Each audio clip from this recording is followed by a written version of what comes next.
Yashab turgan uy-joylariga nisbatan mulk huquqini e'tirof etish, kadastr hujjatlarini rasmiylashtirish masalasi aholining aksar qismini uzoq yillar davomida qiynab kelgan muammolardan biri edi. Xatlov jarayonlari yurtimizda olib borilayotgan xalqchil siyosatning belgisi sifatida aholining mazkur muammosiga yechim bo'ldi desak mubolag'a bo'lmaydi. Hozirgi lavhamiz Romitan tumanida o'tkazilayotgan xatlov jarayonlari haqida.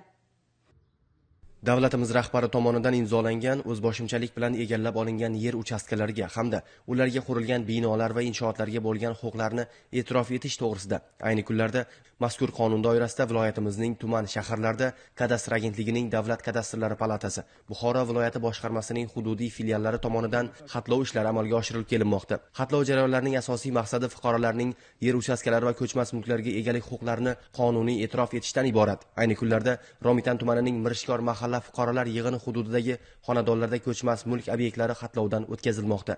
Shu manzilda kadastr muhandislari xatlov qilayotgan xonadonlar vakillari bilan muloqot qilib, xatlovdan ko'zlangan maqsad, muddao, umuman xatlovning mazmun mohiyati va ahamiyati haqida aholi vakillariga tushunchalar berilmoqda. Hududda xatlov ishlari boshlab yuborilishi fuqarolarning ortiqcha ovoragarchiliklarining ham oldini olmoqda. Chunki o'zboshimchalik bilan egallab olingan yer uchastkalari va ularda qurilgan bino inshootlar belgilangan reja grafikka asosan kadastr muhandislari tomonidan mahallama-mahalla, uyma-uy yurgan holda xatlovdan o'tkazilib, dasturga kiritilmoqda.